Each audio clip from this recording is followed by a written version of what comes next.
시청자 여러분 안녕하십니까? VOA 뉴스투데이 시작합니다. 미국 상원 외교위 소속 주요 의원들이 북한에 대한 제재 부과 활성화를 촉구하는 서한을 트럼프 행정부에 보냈습니다.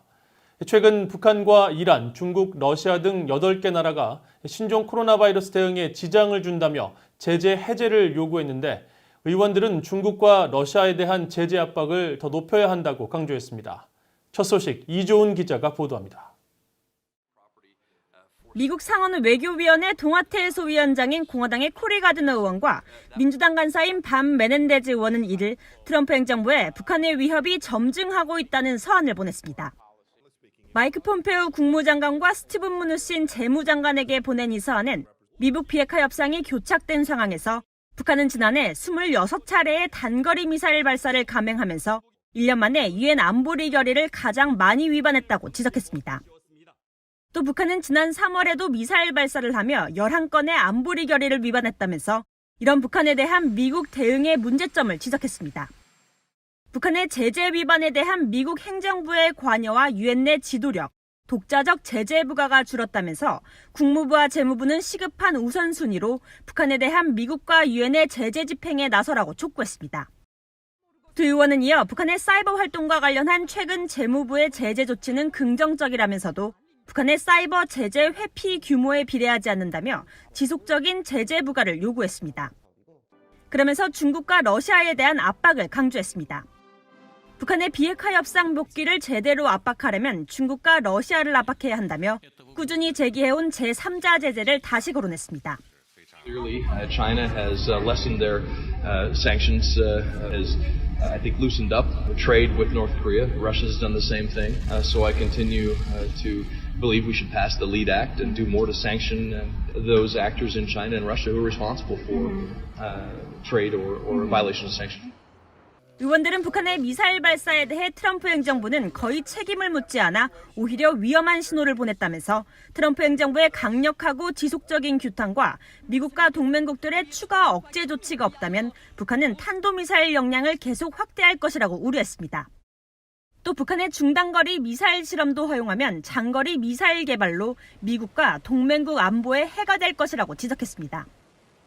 이번 사안은 트럼프 행정부가 코로나 바이러스 방역을 위한 대북 인도적 지원 의사를 밝힌 가운데 전달됐는데 의원들은 대북 인도적 지원도 북한 주민들에게 돌아가게 해야 한다며 철저한 모니터링, 즉 감시를 강조했습니다.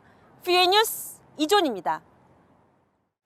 전 세계로 확산된 신종 코로나 바이러스를 막기 위해 각국은 총력을 기울이면서 한국 상황을 평가하며 모델로 삼고 있습니다.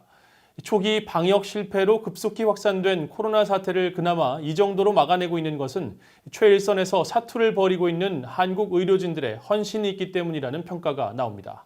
서울에서 한상미 기자가 보도합니다. 서울의 구로구에 있는 한 대학병원. 신종 코로나 바이러스 감염으로 분류된 환자가 응급차에 실려 급하게 도착했습니다.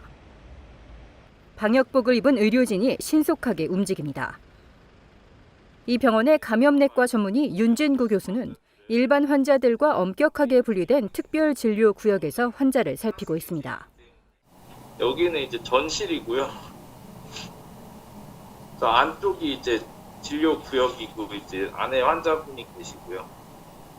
예, 이 안에는 저희 담당 의료진 외에는 들어오실 수가 없습니다. 음압병실에 9일째 입원 중인 신종 코로나 바이러스 환자는 현재 폐렴 치료를 집중적으로 받고 있습니다. 환자를 치료하는 의료진들도 바이러스 감염 위험으로 항상 초긴장 상태입니다. 저희 의료진도 이제 감염이 될 수가 있기 때문에 보호 장치를 철저히 하고 이제 진료를 하고 있고요. 환자들이 생기지 않게 계속 스크리닝을 하고 이제 의심되는 환자들을 진료를 하고 그런 점들이 지금은 제일 힘들고요. 한국 내 의료진 감염자 수도 늘기 시작하면서 외래 환자를 보던 의사 한 명이 코로나 바이러스에 감염돼 위중 상태라는 보도가 전해졌습니다. 몇 날 며칠 언제 끝날지 모르는 상황에서 각 병원마다 보이지 않는 바이러스와 사투를 벌이고 있는 의료진. 사명감으로 버티고 있습니다. 신종플루랑 메르스가 우리나라에서 확산이 될 때도 또 이제 그런 것들을 컨트롤하는 거를 이제 제가 같이 보면서 트레이닝을 받았고 지금도 이제 코로나가 많이 확산이 되고는 있지만 코로나 컨트롤하는 데 인도를 하는 그거를 자랑스럽게 생각하고 있고 이제 일종의 사명감도 제가 가지고 있습니다. 그래서 다 함께 이제 이겨나가는데 보탬이 됐으면 합니다. 초기 정부의 판단과 방역 실패로 한국 내 신종 코로나 바이러스는 걷잡을 수 없이 확산됐었고 이후 검사와 방역 강화, 시민들의 자발적인 이동 자제 등으로 확산세는 주춤한 상태입니다. 세계가 평가하는 한국의 상황은 의료진의 헌신적인 노력과 시민 동참으로 가능했다는 지적이 나옵니다.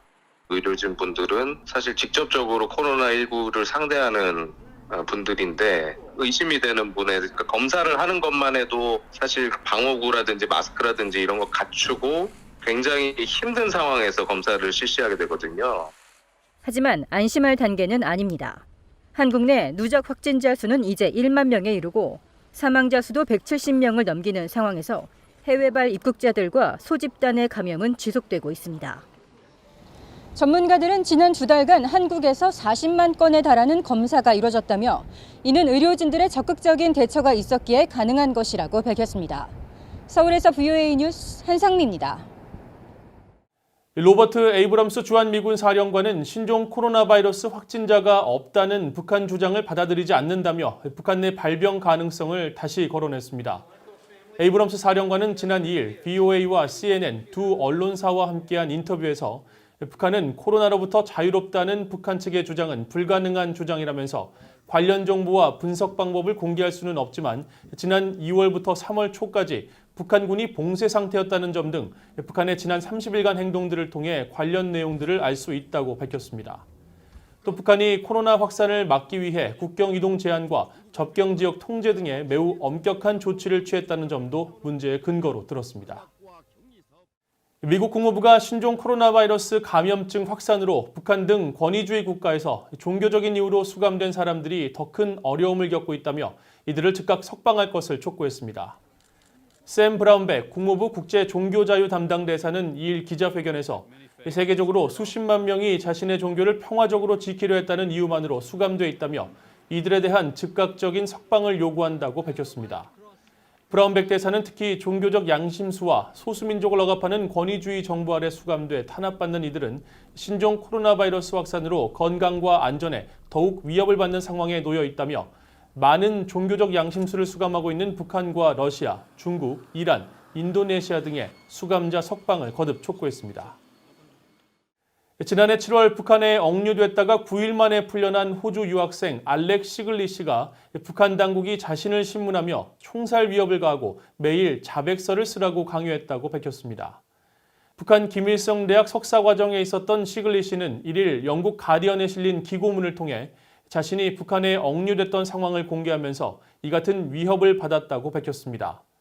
특히 자신을 신문한 북한 당국자는 미국의 도널드 트럼프 대통령이나 마이크 폼페오 국무장관이 도와줄 수 있을 것 같냐고 다그치며 총살 위협까지 가했다면서 북한 측은 세계 평화 위협과 북한의 주권 침해 등 자신에게 적용한 혐의를 자백하는 사과문을 작성해 카메라 앞에서 읽도록 강요했다고 밝혔습니다. 이상으로 VOA 뉴스투데이를 마칩니다. 시청해주신 여러분 고맙습니다.